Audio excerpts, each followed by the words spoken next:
Assalamualaikum warahmatullahi wabarakatuh.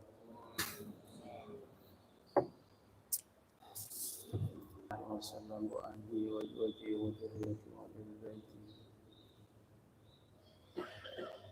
Shallallahu al-Fatiha. A'udzu billahi minasyaitonir rajim. Bismillahirrahmanirrahim. Alhamdulillahirabbil alamin. Ar-Rahmanir Rahim. Maliki yaumiddin. إياك نعبد وإياك نستعين اهدنا الصراط المستقيم صراط الذين أنعمت عليهم غير المغضوب عليهم ولا الضالين آمين. بسم الله الرحمن الرحيم.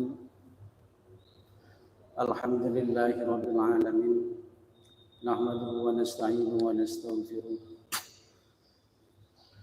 ونعوذ بالله من شرور أنفسنا ومن سيئات أعمالنا من يهد الله فلا مضل له ومن يضلل فلا هادي له أشهد أن لا إله إلا الله وحده لا شريك له وأشهد أن محمدا عبده ورسوله لا نبي بعده اللهم صل وسلم وبارك على سيدنا محمد وعلى آله وصحبه أجمعين أما بعد. Para alim, para ulama, para kiai, para asatidz, para sesepuh, para bapak, ibu, saudara-saudara jamaah salat subuh yang dimuliakan oleh Allah. Puji syukur dari Allah Subhanahu wa taala yang mana pada pagi hari ini kita masih diberikan hidayah, inayah oleh Allah Subhanahu wa taala sehingga kita bersama-sama bisa melaksanakan salah satu kewajiban kita yang berupa sholat subuh berjamaah. Mudah-mudahan sholat kita semuanya diterima oleh Allah Subhanahu wa taala. Sholat serta salam tetap tercurahkan kepada junjungan kita Nabi Allah Muhammad sallallahu alaihi wasallam. Bapak Ibu, sholat jamaah subuh yang dimuliakan oleh Allah segede watawasau bil haqqi watawasau bis sabr, saling eling pengeling kulawan panjenengan sedaya. Mugi-mugi kita sedaya termasuk orang yang selalu diridhoi oleh Allah Subhanahu wa taala sehingga kita bersama-sama nanti masuk surganya Allah Subhanahu wa taala. Amin. Bapak Ibu yang dimuliakan oleh Allah, pada kajian subuh atau kajian fajar pada pagi hari ini saya akan membawakan tema birrul walidain, berbuat baik kepada kedua orang tua. Allah Subhanahu wa taala berfirman dalam surat Al-Luqman ayat 14. A'udzu billahi minasyaitonir rajim. Bismillahirrahmanirrahim. Wa wasaynal insana biwalidayhi hamalathu ummuhu wahnan ala wahnin wa bisaluhu fi amaini an yashkurli waliwalidayk ilayyal masir al-ayat. Dan artinya, dan kami perintahkan kepada manusia berbuat baik kepada kedua orang tua, bapak dan ibu.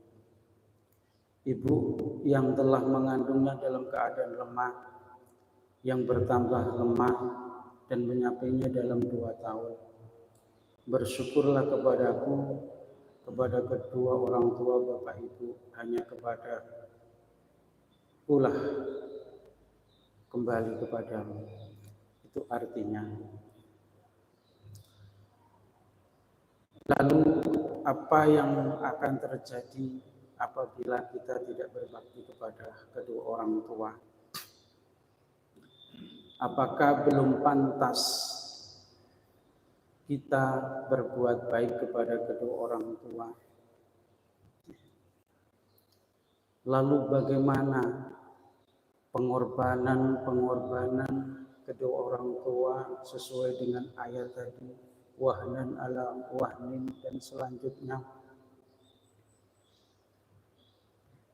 Kita semuanya adalah pernah jadi anak dan sekarang mulai pernah dan sudah jadi bapak ya. Kalau dulu pernah jadi anak, sekarang sudah jadi bapak. Apakah pantas ataukah belum pantas kita berbuat baik kepada kedua orang tua kalau melihat pengorbanan orang tua? Pengorbanan mulai mengandung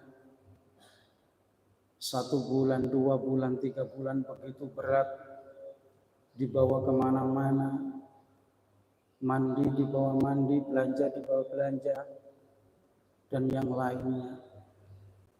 Mau hampir 9 bulan begitu berat, dibuat tidur tidak enak, miring juga tidak enak, melumah juga tidak enak, apalagi tengkurap. Secara psikologis, andai kata perut ini bisa ditaruh 1 menit saja, maka bahagia seorang ibu itu sayang sekali tidak bisa ditaruh. Sehingga begitu perjuangannya mulai 1 bulan sampai 9 bulan. Tidak hanya itu, setelah 9 bulan 10 hari mulailah mau melahirkan. Dan melahirkan itu berapa nyawa seorang ibu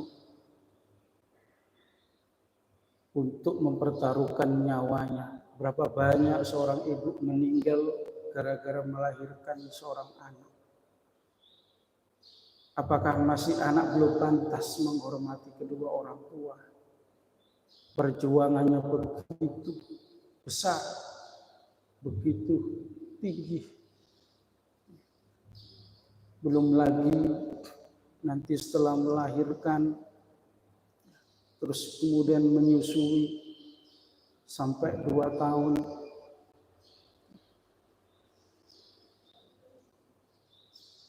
Terus menerus pipis, dieei, segala macam. Itu adalah pengorbanan seorang ibu untuk anaknya. Apabila kita ibu atau orang tua masih ada, maka perlu kita perbaiki.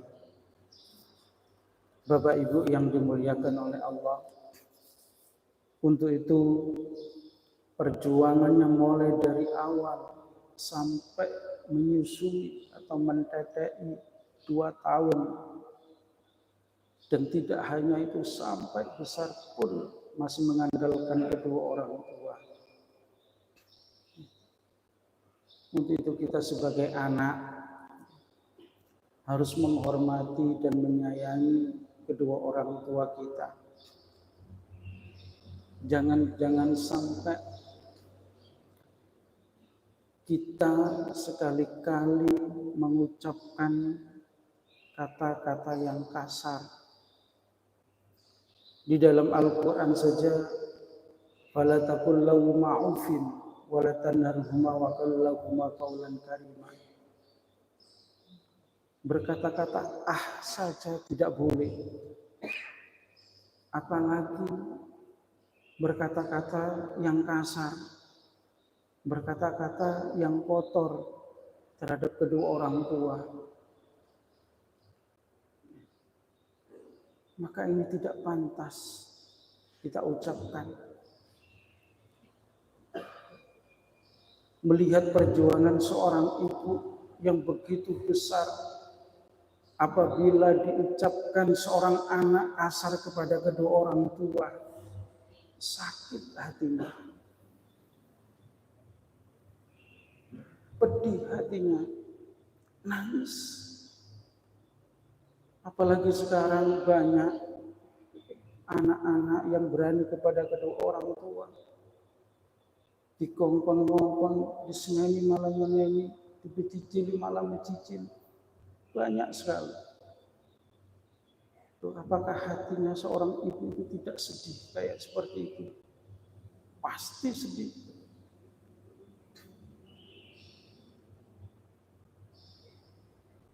Makanya kita harus mendidik anak menjadi anak yang soleh, dan kita semuanya harus berbakti kepada kedua orang tua apabila orang tua masih ada.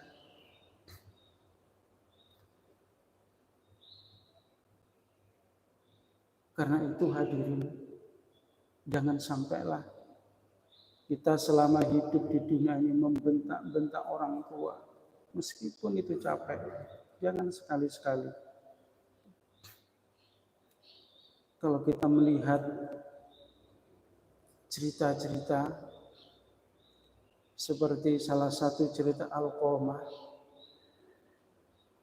Alqamah itu hadirin orang yang baik. Dikatakan oleh Rasulullah, orang ini masuk surga. Kalau sudah dicatat orang masuk surga, kata Rasulullah, Pak, insya Allah orang ini baik. Sholatnya baik, puasanya baik, zikirnya banyak, dermawan kepada manusia, suka memberi. Maka itu dikatakan Rasulullah, maka Alqamah ini adalah orang yang masuk surga. Akan tetapi hadirin,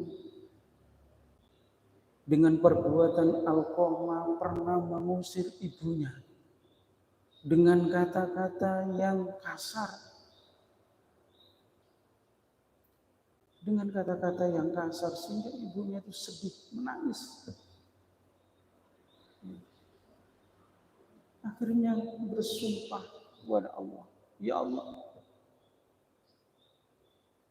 Alqamah tidak aku maafkan sampai akhir hayatnya. Doa ibu itu mustajabah, hadirin. Akhirnya doa Alqamah itu dikabulkan oleh Allah Subhanahu wa taala. Apa yang terjadi dengan Alqamah? Bertambah minggu, bertambah hari, fisiknya mulai berkurang, sakit-sakitan. Dipanggilkan tabib dari bangsa mana saja, tidak mampu. Sampai Alqamah ini sangat kurus sekali. Tinggal balung otot dan untuk tok.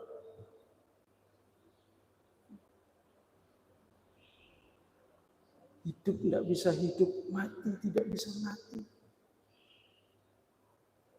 Gara-gara satu tok pernah menyakiti hati seorang ibu. Akhirnya dijenguk para sahabat pun menangis. Kenapa Alqamah seperti ini? Karena Alqamah ini termasuk orang yang taat kepada Allah, yang sangat bagus terhadap manusia. Kenapa matinya seperti ini?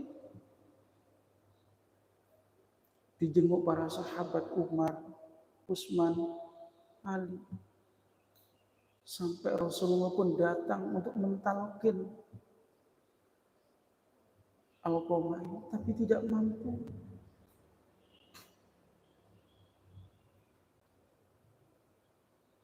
Akhirnya Rasulullah pun bertanya, kenapa Alqamah ini seperti ini? Kepada istrinya, pada saudara-saudaranya, kenapa? Akhirnya istrinya berkata bahwasanya Alqamah pernah berkata-kata kasar kepada seorang ibu. Akhirnya ibunya dipanggil oleh Rasulullah. Panggil ibunya. Ibunya tidak mau. Saya tidak akan maafkan Alqamah sampai mati, biarkan.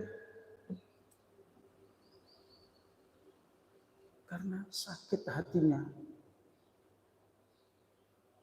seorang ibu karena dibentak, karena kata-kata yang kasar.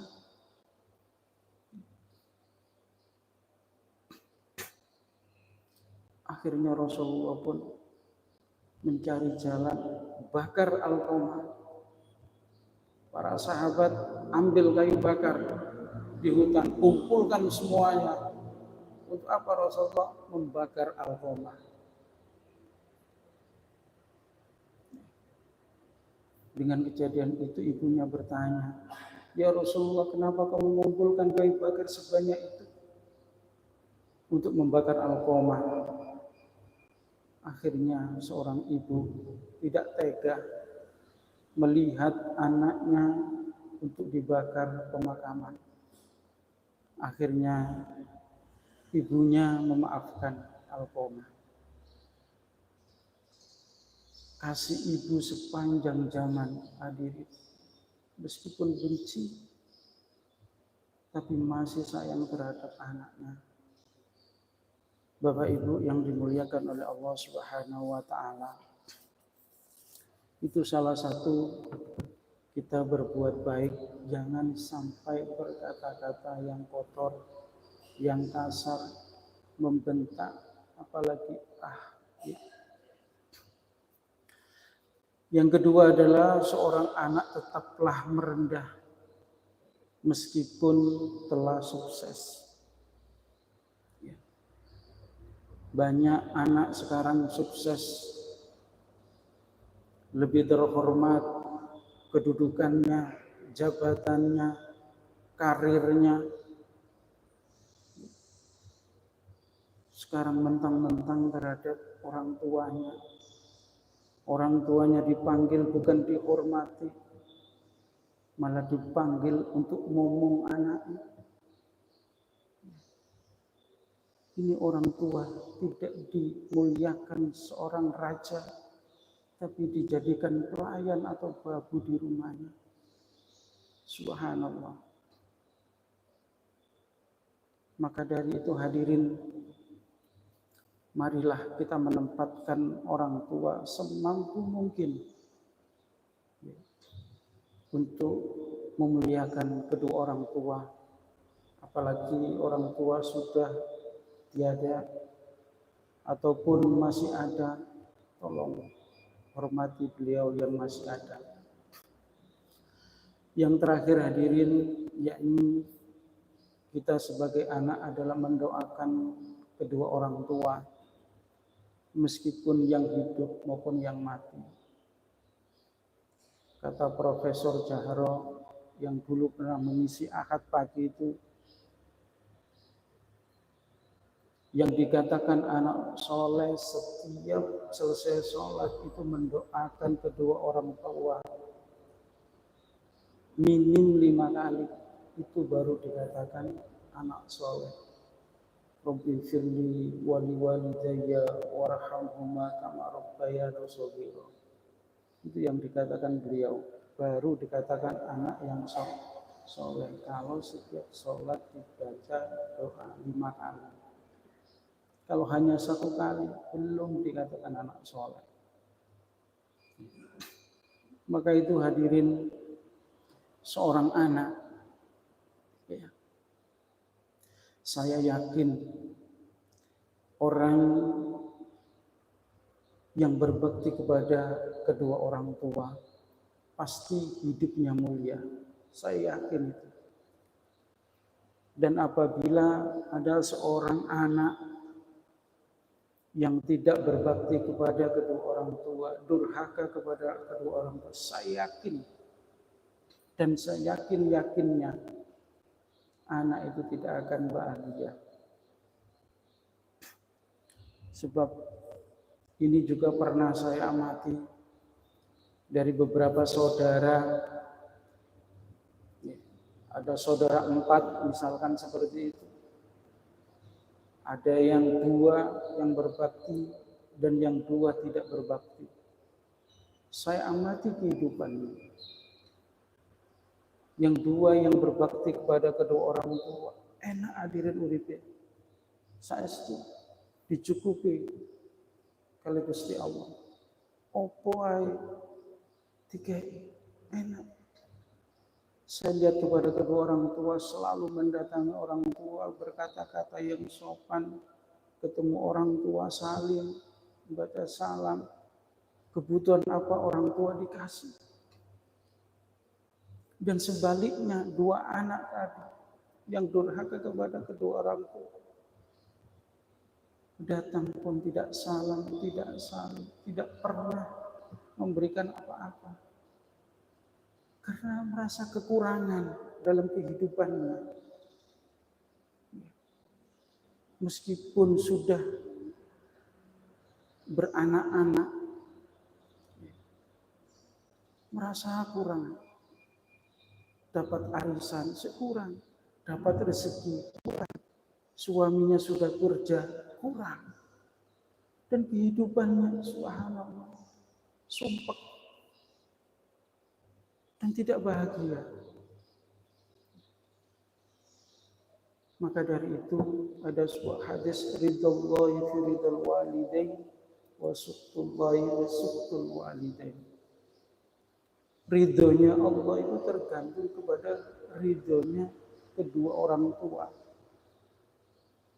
Murkanya Allah itu pun juga sesuai dengan murkanya kedua orang tua.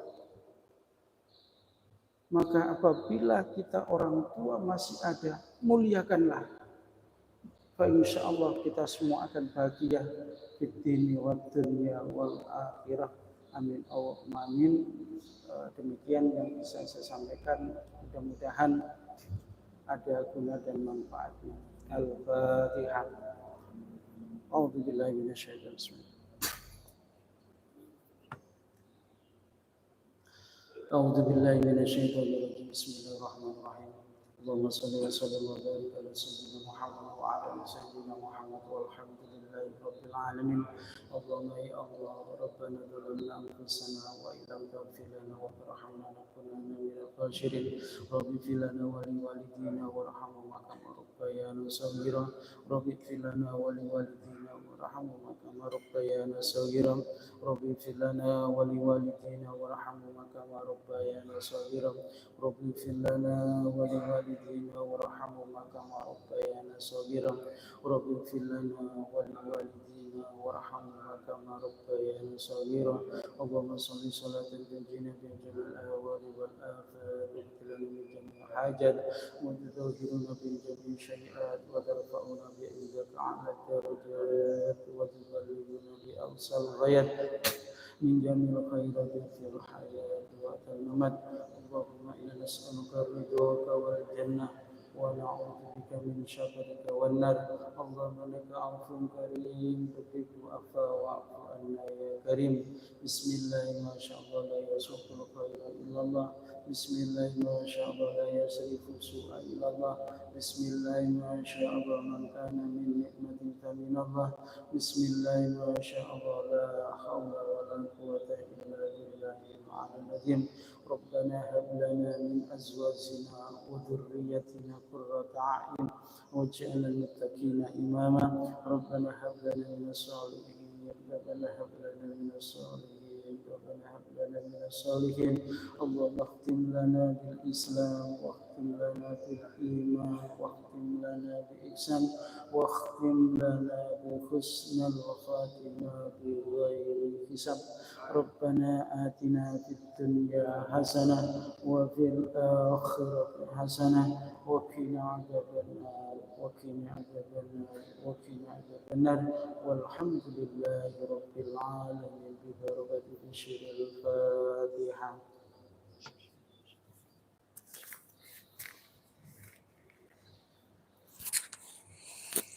اللهم